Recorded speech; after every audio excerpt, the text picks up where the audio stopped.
Welcome to the Ultimate Mixtape, an Andrew McMahon fan podcast covering his projects from something corporate to wilderness and everything in between. Join your hosts, Jess and Jimmy, as they talk about the Andrew McMahon fandom, upcoming shows, news, and discuss the music with you, the fans.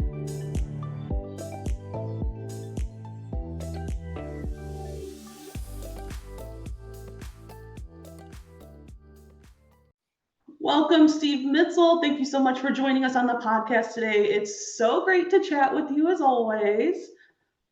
Welcome, Jess and Jimmy. It's great to be part of this. I'm excited to, I best be part of the inaugural, maybe first couple episodes of what you're doing here. It's exciting.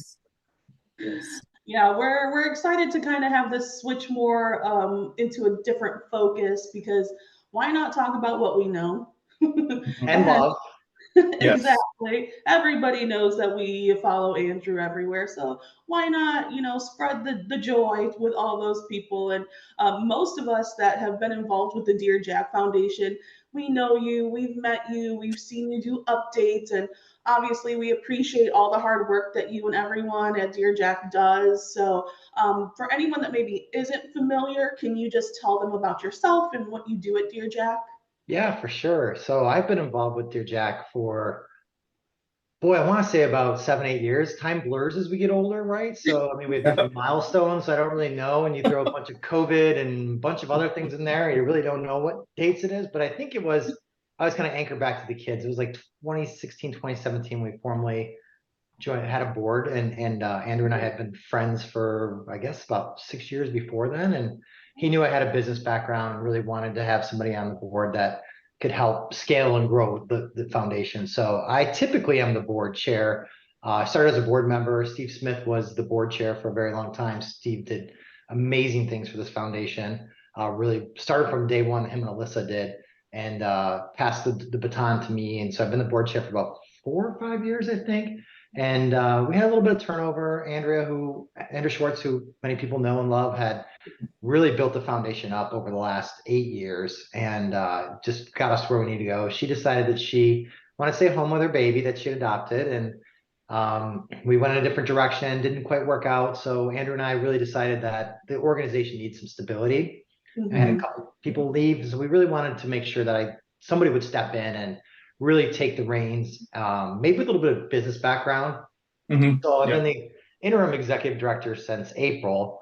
So most of the year, actually, it's been fun. So, I really lead the day-to-day efforts and helping create the strategy and executing the foundation, and then kind of rebuilt the team too along the year. So it's been a blessing. It's been, for me, I was able to do it from where I am in my career right now.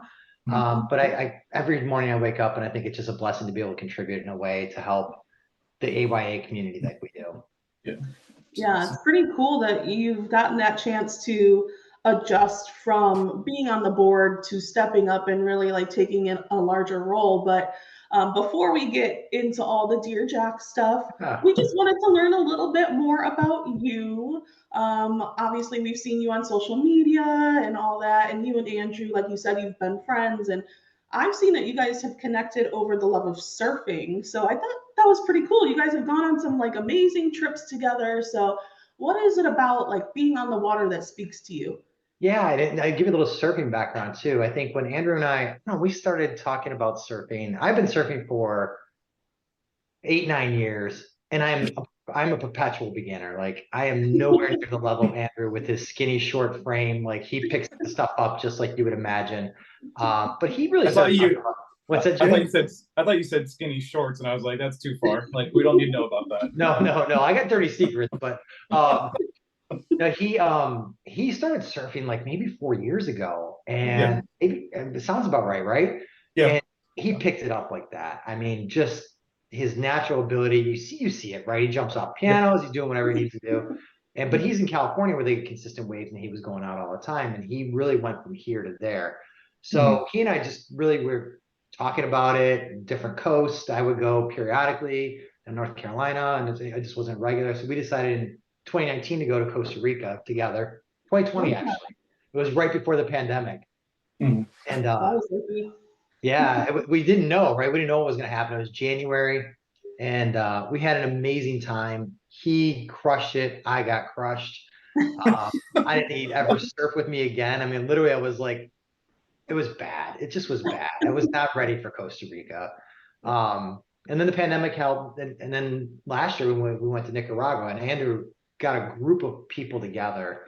And the whole point after we went to Costa Rica was we really wanted to think about doing a surf retreat for Dear Jack. We were so moved, and I'll go back, kind of full circle back to your question, Jess.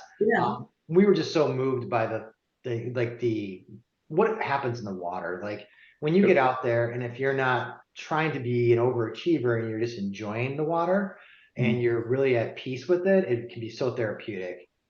For me, like I go out and I may catch a bunch of waves, I may not catch a bunch of waves, I may get crushed, but it's a learning experience too. So I think there's the therapy part, and then as you go through life, you want to learn new things.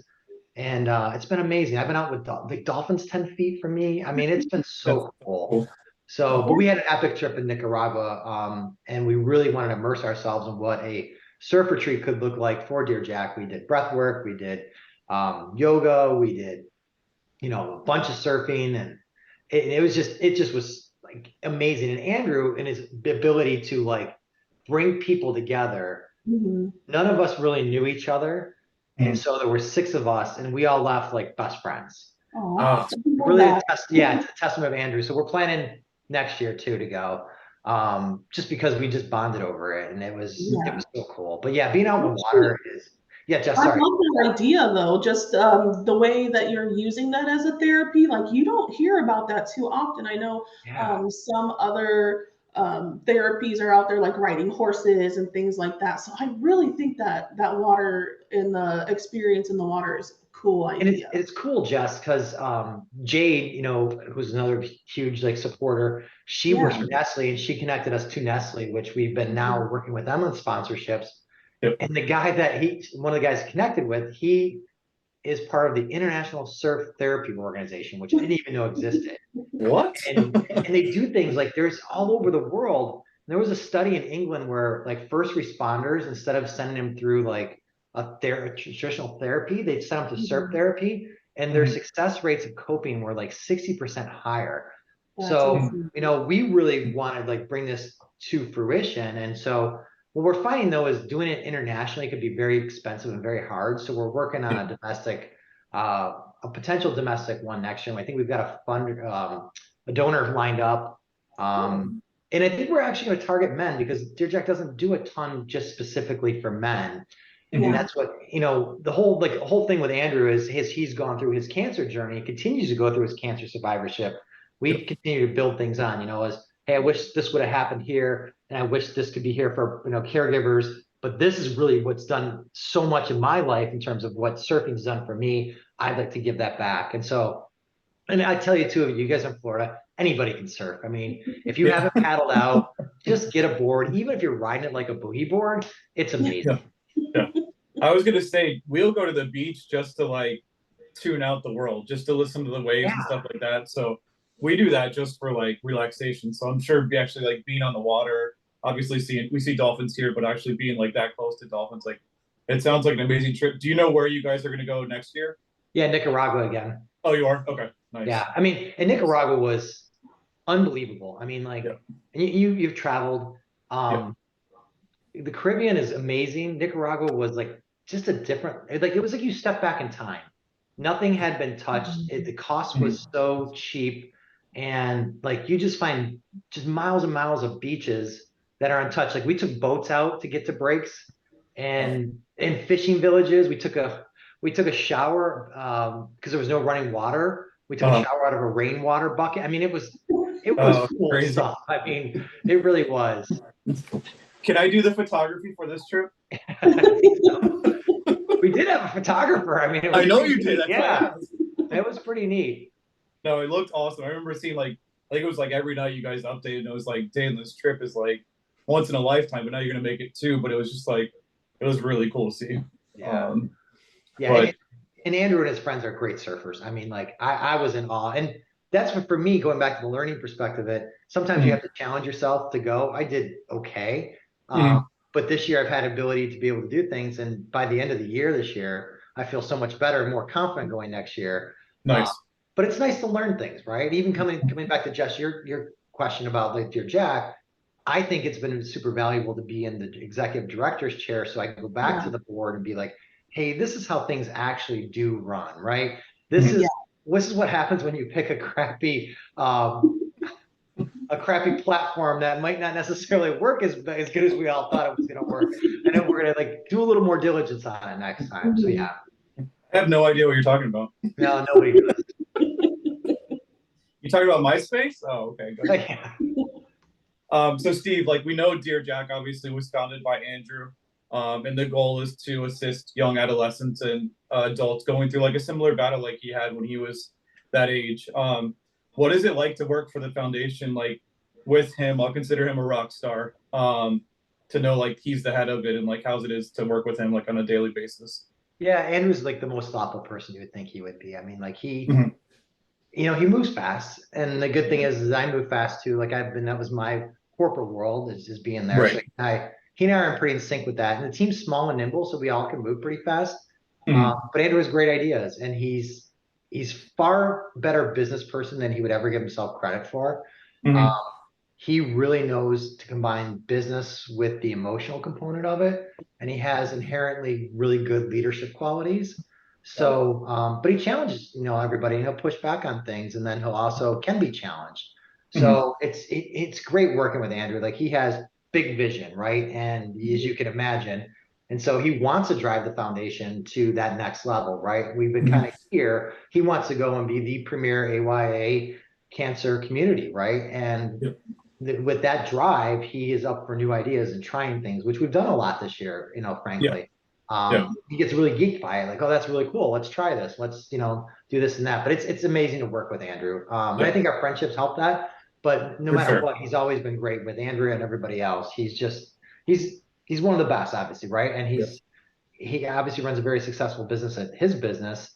And he doesn't treat the foundation like a business. He treats it like it should be treated, which is, a community and a foundation. And it's here for really to help the greater cause. And so how do we be flexible? How do we create experiences? How do we make all that? That's really top of his mind. Yeah.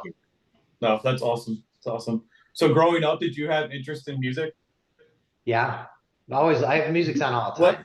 What bands did you like then? And we're the close to the same age, so I'm not harshing on your age when I say then. Yeah, no, that's okay. We can talk about my age. I'm not embarrassed by it. We're close. And then what bands did you listen to, like, say when you were like a teenager or heavy metal? Yeah, heavy metal. And this is funny because we get in this argument with Andrew. Like I love to bug him about who's better than Van Halen, and he wants nothing to do with that argument. He's like, I hate Van Halen. And so I'll bring it up all the time. I'm like, I tend to be a Hager person, and he's like, just to try and get something out of him. But yeah, I mean, I heavy metal, I could tell you my first concert was Guns N' Roses opening for Aerosmith. Oh, wow. So, nice. Yep, it was their, was it 87, 88, right? Monsters of Rock I saw, but I was all over, and remember in the 80s though, classic rock was only 20 years old. So the 60s music wasn't that old. Right. So radio was always on. And one cool thing was I used to work for the Detroit Pistons in high school when they won their back-to-back championships. Oh, nice. This is really going to date myself. We had a Ticketmaster outlet. Do you remember having to go? Do you remember having to go to Ticketmaster? You get the envelope of your ticket. Yep. Yeah. And you remember you could only pay in cash, right? Yeah. Right? So we worked for we had a Ticketmaster outlet, and here we were 17, 18 years old. Yeah. It's like war games, right? We gave us computers. We figured out what to do with this computer. We could hack into it and know when the concert tickets were going on sale. Then we would find out, like, if there was a 6 ticket limit, right? And somebody would come in and want 2 tickets, we'd give them the 2. We would print the other 4 on the side and hold them. Because at the end of the day, we had to settle up. We either had to settle those tickets with cash or avoid them. So we would scout them to our friends, or we would go to shows. Oh, that's beautiful. You would not, and I grew up in Detroit. You would not believe the shows that we saw. Yeah. I mean, Tom Petty. I mean, you name it. Billy Joel. We were like front row because we had this scam going on, right? And so everybody makes a big deal about Taylor Swift and these bots. We were those bots back then. We were just doing it that way. So absolutely.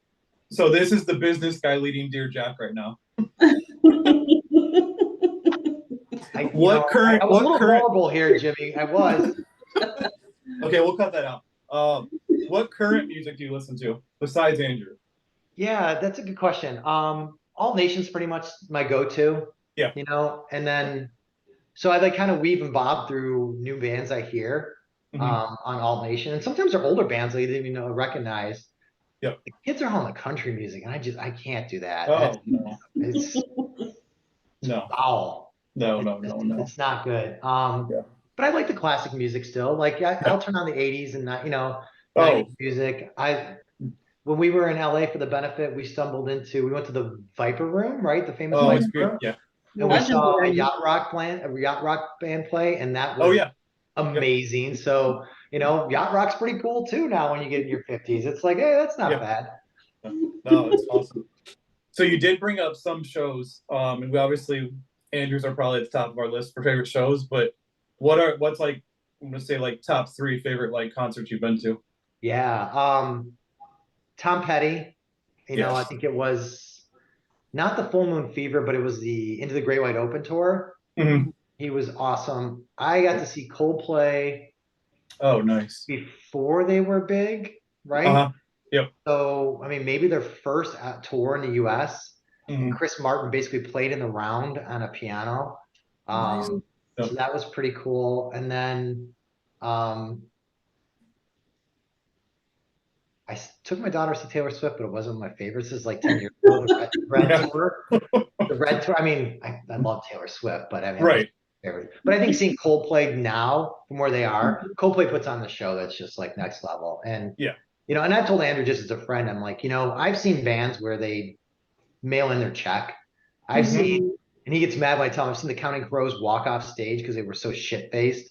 Right. I've seen John Mellencamp take an hour and a half intermission. And then you see other bands come out like Kings of Leon that just methodically go through their stuff. And I'll tell Andrew, like, you're the guy who brings it every night. Like I've seen him probably 20 times, but the energy that he brings, even to the to the living room you guys show you, I'm sure it was, he brings his energy and passion because he cares so much about his work and he wants everybody to enjoy it. You don't see that very often. No. Petty is probably, I don't know about Jess, but Petty's probably in my top 5. We saw him at Wrigley. Oh my gosh. Like, I'm going to say 2 or 3 months before he passed. Like, it was very like close together. And it was like, I am so glad that we got to see him because it's probably one of my top 5 shows. Like just being in Wrigley for one, but to see him there was pretty amazing. Jess, what about you? What's one of your top 5s? Oh, my top like forever is Gwen Stefani. Jimmy and I went to Vegas and we got to meet her, and I like blacked out a little bit because I was so excited to meet her. Oh my gosh. How much I loved her. But she was like so humble and so kind, and she took pictures with both of us, and like I'll never forget that moment. It was so amazing. That's cool. I saw Springsteen and Wrigley this summer. Nice. Yeah, I'm not a huge fan. I like him. Yeah. But I tell you what, 74 years old, whatever he is, killing it. Unbelievable. Yeah. And nonstop. Like this tour has been on forever. Andrew. Yeah. I mean, you think about that. He played for almost 3 hours, and you can tell he's getting older. But if you love music, how can you not have a good time at a show like that? Yeah. Agree. And I mean, you kind of mentioned this before, Steve, that you've been on the board with Dear Jack for quite some time, but your background is like business and marketing. How did you initially get connected to Dear Jack? And did you have an interest in nonprofit? Because I know that could be a hard road to go down sometimes. Yeah, so I was a soccer player growing up, and I tore both my ACLs playing soccer in my late 20s, 30s. And had one fixed, not fixed. And I decided I couldn't play anymore. So I decided I was going to run, and I was going to run marathons. I got sucked into that. If you run straight line, you don't need your ACL for any of that. Now I'm surfing, right? And so, but I said to myself, if I was going to run, I was going to run for a cause. And the very first time I ran for the Lance Armstrong Foundation. Oddly enough, this is back in 2004, right? Before everything hit the fan with him. And so I was amazed by the response, kind of like you guys go out and fundraise. I was amazed by the response. And I had a friend who really kind of coached me and said, like, hey, if you're running for a great cause, don't be afraid to ask for money. Like, people will give, they give every year. Some will give $25, some will give more along the way. And I really took that to the next level. So then I started raising money for, I was in Michigan for the University of Michigan Hospital, Comprehensive Cancer Center there. And I got to know Coach Carr at the time. And he challenged me. He's like, you need to run New York Marathon and raise $20,000. So when the football coach in Michigan challenged you, you're going to do that, right? So I kept raising money for things. And then I got into raising money for Boston Marathon at Dana-Farber. But somewhere along the line, I discovered Andrew's cause about 2005 after he went through it. And then he started Dear Jack. And I was really inspired by that story. And I knew it was a smaller not-for-profit. I started raising money for the Dear Jack Foundation. And I went to a show in 2011 in Providence, went to dinner, and happened to run into Andrew and the band before dinner. Nice. And we were at the bar together, buying a drink, and he recognized my name, and we bought the band a round of drinks, and he gave me his number. And after that, we, every show we'd see each other. I'd raise more money, and then we would have conversations. And then when he created the board, he's like, look, I really would love to have you here. So, funny story though, Jess, is that when I was at MSpark, we used to raise money for Dear Jack because, as the leader of the company, I wanted to make sure that the company had a cause as well. And we would do some pretty crazy things. We'd have a Dear Jack Day, and every year we raised about $30,000 for that. And Andrew would come down, Andrew would play. But like one year we had an obstacle course, and it landed and it was an old warehouse, and so it was like The Office, and it had he rode a duck down this. We took an old like the ramp into the warehouse. We put like a tarp on it and sprayed it with water. And the end of the obstacle course was you had to ride a duck down. And so Andrew's so damn competitive that he had to win that, right? The last year. So that's where the duck came from. Yeah, that's why we brought the duck. It was before the duck, or after the duck. And then we did one of those machines where you would like jump around, it would go around. And of course, Andrew had to win that one too. So, but it was funny because I don't think you truly realized we were in my office, like creating a set list, and he was like, wait, he goes, you're the CEO? And I'm like, it's like, this is so like The Office. This is the greatest thing ever. So we're having mixed drinks in your office. And he was just so like geeked about it, but it was cool. Like having him down there in Birmingham, Alabama, of all places. Right. And everybody took to Andrew, and everybody did the cause, and it was amazing. It really was. We raised a lot of money, but we introduced the cause to so many more people too. Yeah, I think I read a little bit that, at this point, you probably raised close to like $500,000 for cancer and cancer patients. So kudos to you. Like, pat yourself on the back for that, because that's amazing. And I love that energy that you bring to Dear Jack, because that helps encourage everybody else especially on teams. Like, not only are we just fans, but we love the cause. So and back in the day, like I remember just doing like the night walk in like I did too. Yep. So I remember all that starting, and it's evolved so much, and it's really become a great resource for people that are dealing with the cancer diagnosis, and especially their families too. And one of those things that kind of stood out to me was like last year. At the VIP night, one of the girls was just asking for furniture to relax when she got home from chemo. Like, those are little things that you just don't realize affect those people so much. And I love that you guys are really like letting people know that there's more to it than just having cancer. There's their families and everybody else. So do you guys have any other goals that you want to see the Dear Jack Foundation reach? Yeah, absolutely. I think, not only just in the terms of the breadth and the depth of what we want to offer, going back to what Andrew wants, he wants to be the premier AYA resource, right? For the cancer community. And I think one thing we have not done is really build up that community. I think we'd say we were a community, and to the testament of Susan, who's, one of our program leads, she really wanted to invest in the community. And I think when I came in, like, we got to do a bunch of different things. Let's try something. And she's really building the community up right now. And so it's not just for people who have programs, but it's for everybody.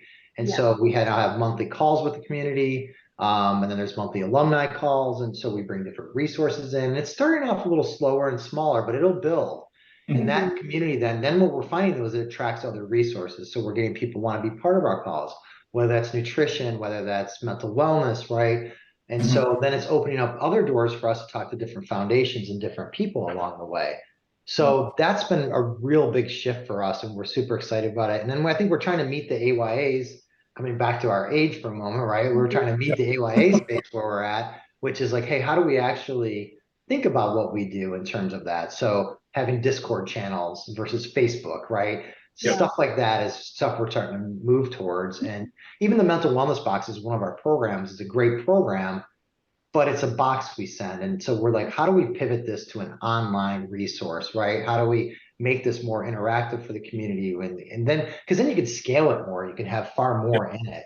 So Jess, I think, yeah, the answer is we want to very carefully add programs because we want to be really good at what we want to do, but I think it's a build out of the community. You know, Lifeless is an amazing program of ours. And we changed the application process this year. It used to be first come, first serve. And we did it for two reasons. We wanted to make sure, because we also have a real, an effort and commitment to diversity, equity, and inclusion. And you find that if it's first come, first serve, the people who advocate for themselves will, look like us, right? And they'll be in that line first. So we decided to keep the application open for a week longer. Plus, we're doing more touch points to maybe not sort of the main hospitals. It's finding the other hospitals that don't have the social work, and so more advertising stuff. But we went through that process this year, and the other part was to understand what our true demand for the program is. So we had 20 openings for Lifeless. We had 83 applications. Wow. So now what we can do with that is then we start to think about the other shift we've made is let's go talk to corporations and other foundations. Now we've got data points to say, hey, we've got over 200 Lifeless that we're not fulfilling a year. And by the way, when you give us money, we deploy that money right away versus a St. Jude's that's going to put it in their endowment and sit there in billions and billions of dollars and build that up. We're going to put your money.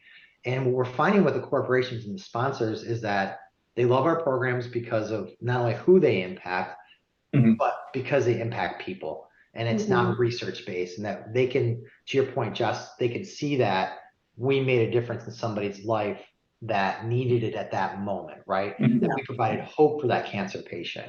And so that's really helped. And we've got we landed some pretty good grants this year. In fact, the last 2 weeks, we've landed two pretty big grants, one with a pharmaceutical company and one with the Philadelphia Flyers, believe it or not. All tie in from. Oh, really? Yeah. Oh, nice. We leverage Andrew's singing at the national anthem. We're working with the NHL and some of the teams now. So, and the Flyers want to take us on their Hockey Fights Cancer Night on 11/28. They want to put a check. They want program participants there, and they want to do letters with love in the concourse. So, this is how we start to change the game. Yeah. So Steve, you talked about obviously the Lifeless program. To me, that's like one of my favorite programs that you guys offer. Just to see, like, it could be someone getting a PlayStation, it could be somebody at a sporting event or a trip. But can you tell us about like other programs that Dear Jack offers? Yeah, I think that the really kind of capstone program is the Breathe Now retreat. And that really came out of, Andrew's survivorship and Kelly's relationship with them, and how Kelly was a caregiver, and the stress and trauma that a caregiver goes through and not being recognized for that. And so Andrew and Kelly really helped craft that program. And so the Breathe Now retreat we do 4 a year, 6 to 8 couples. We bring them together. They're typically 1 to 3 years out of their last treatment. And we bring them together in a really nice setting where we focus on, all the mental component and the touch bases of them working together, and also give them some tools that they can use in terms of working and coping and healing as a couple, right? As a partner. But then there's also some yoga, some sound therapy they do, and there's a lot of reflective moments and, some homework they have to do. So we do those 4 times a year. Coming back to Lifeless, Letters with Love was kind of an outtake of, Lifeless. In fact, people wanted to do something for the patients program participants that we put through Lifeless. And really out of COVID, I think it really came out that we get together and we could talk about these program participants, and then we could write letters. It has taken off like you'd never believe it. I mean, I think last quarter we had over 2,000 letters.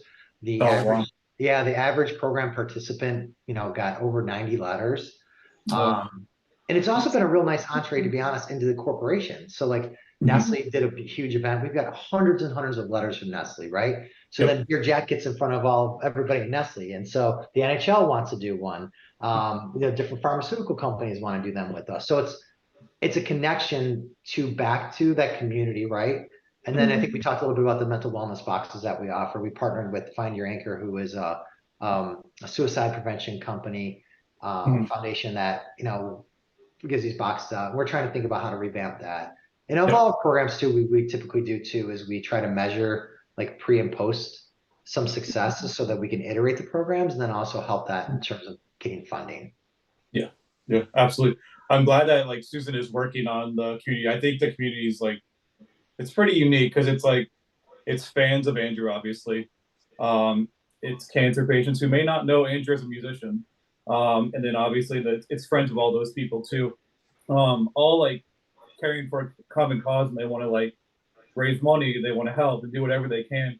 What do you think makes Dear Jack so special to people, like where they want to like help raise money and do it every year? Yeah, I think a couple things, right? I mean, I think one, the bulk of our stuff still comes from fans and then donations. So thank you guys for, really spearheading that. But that's also a limitation to a little bit of the foundation, right? We have to start to diversify our fundraising to sponsor corporates and other places and the other donors, right? So that's on us to do that, to be able to do not only to scale, but to sustain what we're doing, right? But I think what makes it so special, at least I would talk for you guys a little bit because I'm in that group too, right? Is that you have this very endearing, amazing musician that went through this, and you can see how he's giving back and what Andrew back. But I also think it's that time of life, right? Where, peds get a lot and diagnosis specific get a lot. But boy, you're 19 to 39. I was talking to Lily, who we hired this year too, to run our programs. And I said, but it's really such a diverse group of people in that 19 to 39-year-old, right? Like you could talk about people coming from high school to college to starting their lives to starting their families, right? And that's such a diversity of that. In any of those places, I think all of us can relate to knowing somebody that's been in that place. It's typically very, very traumatic experience when somebody gets it. It is no matter what, but in that space, right? When you're starting your life and you hear those 3 words, you have cancer, is like, just this is not supposed to be happening to me, right? This is not supposed to be. And then all those things you're going through, whether it's your sexuality, your relationships, and you're pregnant or whatever the case is. So I think that's what brings everybody back to it, is that you were impacting that. But it goes back to what I said too. I think the fact that we have programs, we're not research, we're Make-A-Wish ends at 18. We pick that up to a certain extent, right? You can see the impact of what we're doing immediately. And we're not shy of sharing that either, because that really helps understand what's going on. So I think that's mine. I don't know about you guys, but that's how I think about it. Yeah, no, I think it's good. I think like you see where your money's going, and like if you raise this certain dollar amount, it goes to this, or it can do this for this couple. It's like, that's meaningful to me. Like that'll give me the extra urge to like raise another $100, because I know I just helped a couple do something that they wouldn't have done if I wouldn't have raised $100. So I like that it's like I know what it's going to. It's not just going to like a lump sum of money that who knows whatever's going to happen with it. Right. Yeah, definitely. And like you said, Steve, a lot of that is so relatable. Like everybody I know knows somebody that has had cancer at some point in some way, shape, or form. It's affected their lives. And in a lot of ways, people are scared to talk about it. So I love that there is like these programs where people can, face that head on, get support from other people that are dealing with similar situations, and even support from the community. Like you said, the community is so important. Whenever there's a new life lister announced, I know so many people are commenting like, oh, we wish you well, thinking of you. Like, and when you're down, like that could really like help somebody and encourage them in that rough time. So, and it honestly, it sounds like you guys are going above and beyond behind the scenes. Like there is quite a few things that we don't know. We always ask and try to learn a little bit more. So I have to ask, is there anything that you can share about this upcoming benefit? Like, obviously we want to be there. We have tickets to the show. We want to get to the VIP night. We know that is going to be announced soon. So can you share anything with us? Yeah, and let me share a little bit too about the fundraising challenge too, right? So not sure when this will air, but we're at like $76,000 already. Now we rolled in the when we were young sweepstakes, which was amazing, by the way. I thought that was unbelievable. That was one of the coolest things that you guys have done. And if that girl can't go, let me know. Yeah, it's always interesting. Like when you draw that, you're like, "Is this what it's going to look like?" And I thought, I mean, to stay there for a minute. I thought we kind of caught lightning in a bottle with that, right? And then the key with some of those fundraisers is to get those flash promotions. And when we got to something corporate tickets, and it sold out as fast as it did. I mean, we raised an extra $9,000 for those tickets. That's insane. It is insane, right? I mean, that's your point, Jimmy. That's like 5 lifeless that we just funded, right? So there will be we're working with a couple bands right now. In Jukebox of Ghosts and OAR are the 2 that we have right now that we're going to do sweepstakes for them. Working with their teams, to really publicize them. And that's what's nice about that is that it gets us in front of a different fan set, right? Yeah. And so there might be some overlap, right, where it works that way. Now, I've got a Taylor Swift thing up my sleeve, but it costs a lot of money. So I'm hesitant, but I want to do it. And I think closer to after 11/11 and the holidays, we might do one for Taylor Swift tickets. But then coming back to the challenge, I think the aha for us was watching the sweepstakes was that we do need to kind of incent people along the way, right? So we didn't come out with a match right away, partly system related. I want to make sure we could figure out how to do that. Now we know there will be periodic matches that will happen. They might not be the 7,000. They might be 1,000. They might be 3,000.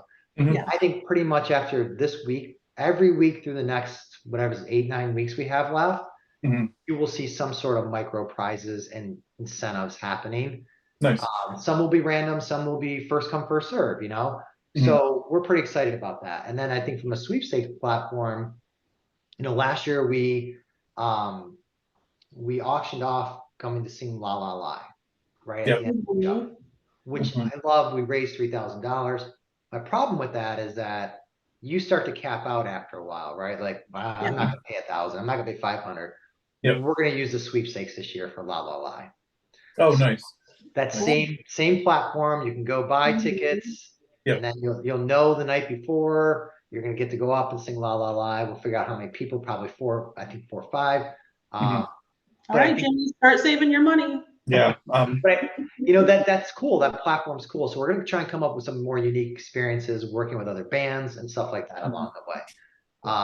And then 11/11 weekend, I think, will be nothing like we've had before.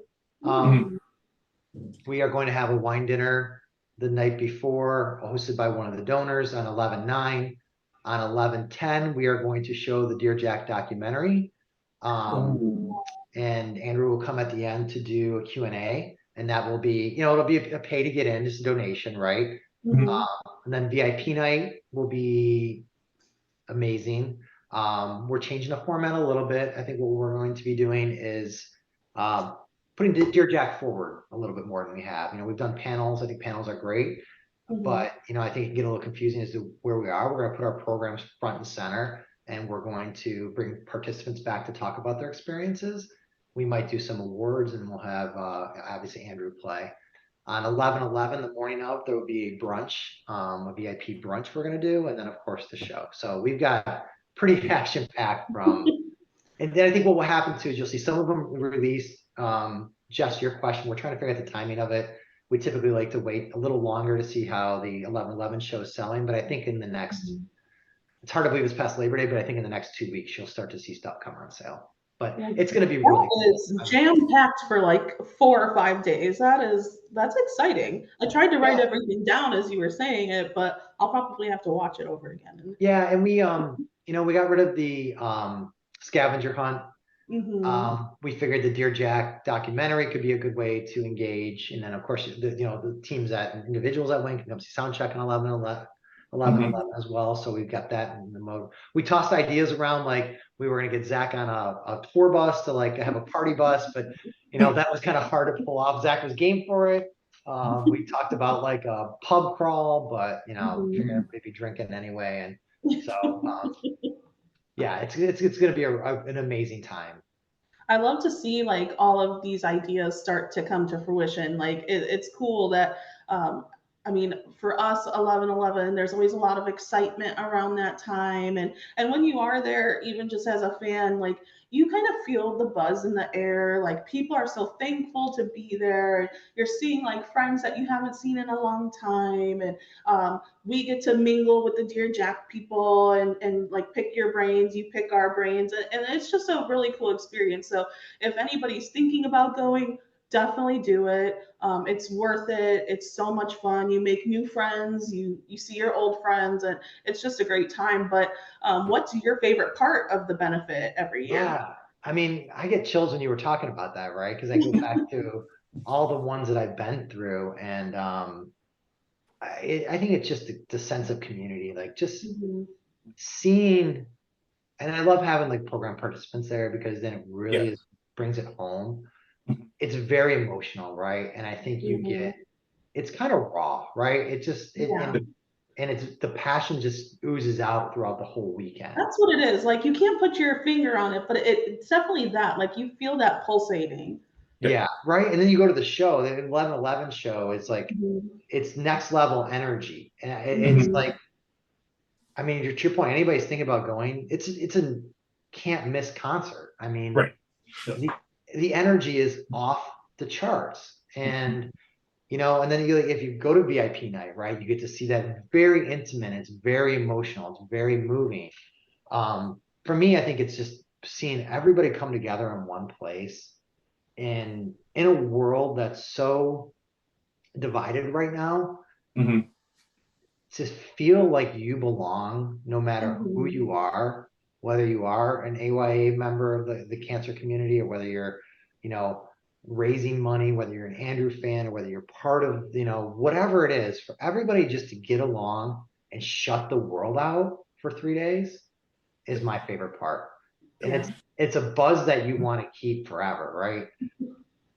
Yep, I agree. I think the movie, that's like an amazing idea. I just hope that you have Dear Jack Kleenexes because I'm gonna cry like a baby. Yeah, it'll be at the hotel, and I think Andrew's pretty excited about coming in and doing the Q&A afterwards too. Nice. So yeah, right now I think we're targeting 100 tickets, but I think we have capacity to go up to 2. Okay. So yeah, and it'll be popcorn and candy and all that stuff too for everybody. So it'll be great. Popcorn, candy, and Kleenex. I'll be good.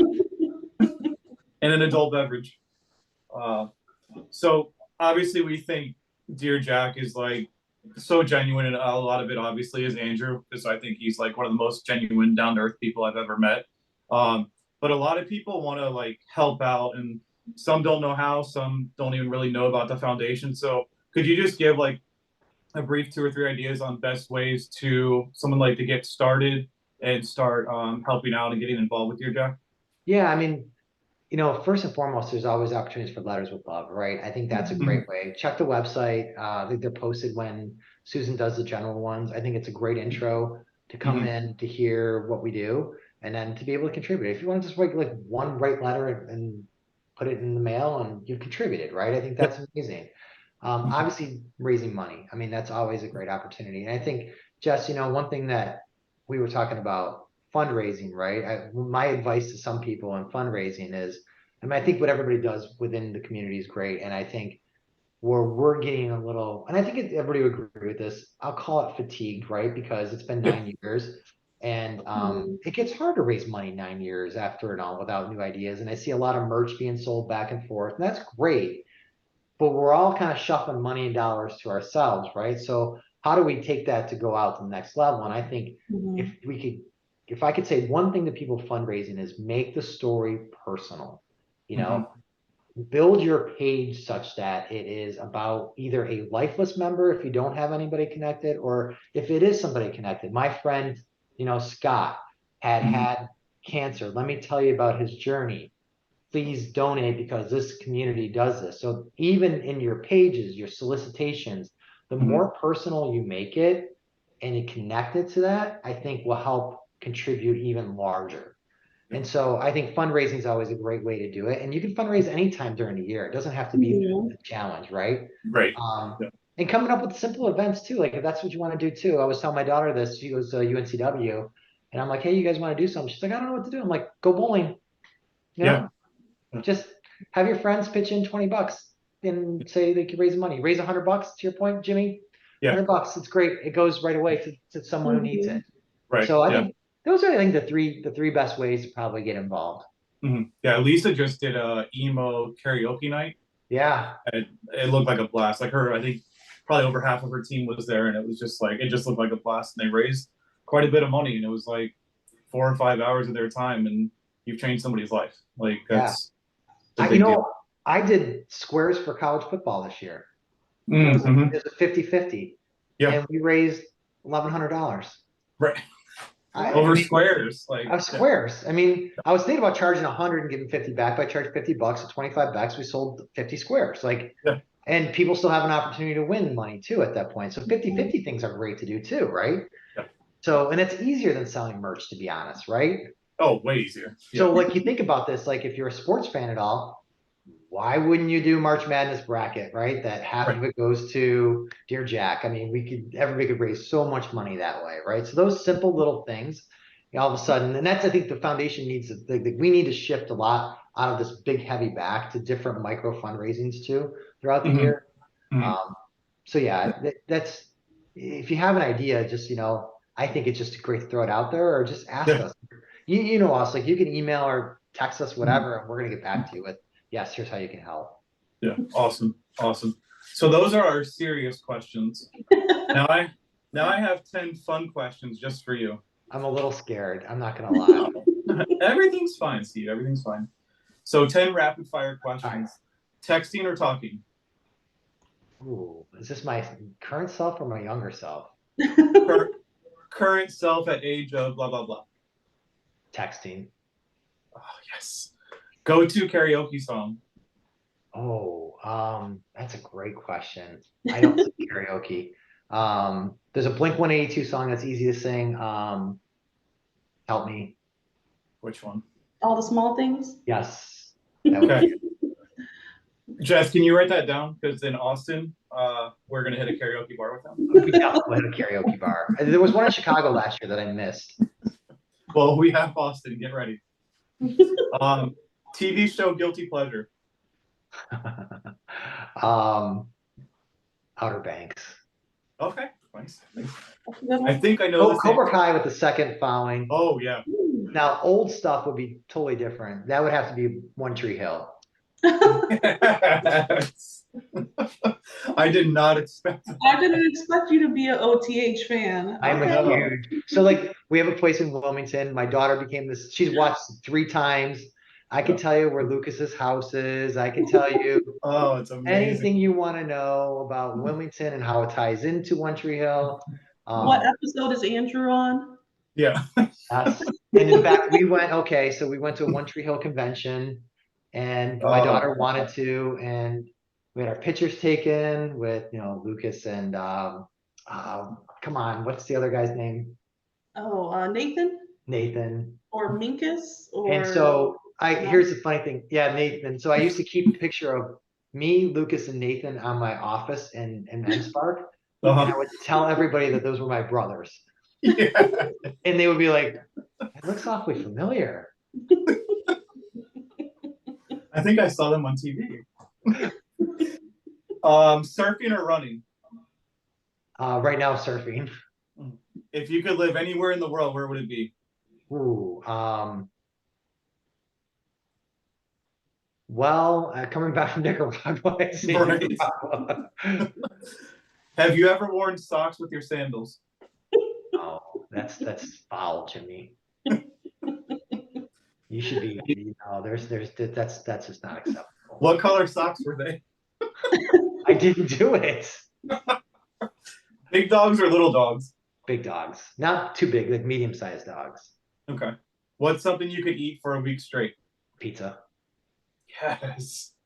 This is probably my favorite question, so be prepared. Okay. Is it weird for a vegetarian to eat animal crackers? No. Shouldn't be. They should take great pleasure of it. That's what I thought. And here's the real question. Jack's Mannequin or something corporate? Something corporate. Oh, yes. Woo! That's all I've got. That was Okay. the answer. We're done torturing you, Steve. Oh, let's get 10 more. I'm ready now.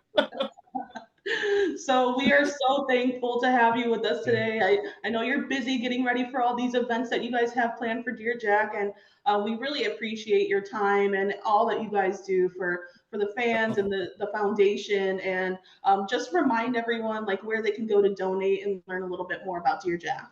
Yeah, the best place to go to donate is to go to the site www.dearjackfoundation.org, and there's a donate now button on every single page you're gonna click. You can't miss it. I should have the text to donate number on me, so my team is gonna be very upset that I don't. Yeah, no, to go to the website, it's the best place to go. And let me thank the both of you for not only having me, but I mean being part of superstars that have raised a ton of money, provided such great just entertainment and passion for this community, you know, and you are two of hundreds. Mhm. And, you know, there's not a day that goes by that we can't be more thankful for what you do to make a difference in the lives of so many. So I hope you give very selflessly to everything, and thank you for that. And, you know, I just say, you know, you're making a huge difference, and just keep finding the ways of doing it. And we're here to help you. Awesome. All right. Thank you so much, Steve. We will see you soon. Very soon. Karaoke. That's right. You pick the place. I will. I'll find one. Don't worry. All right. Thank you, man. Thanks.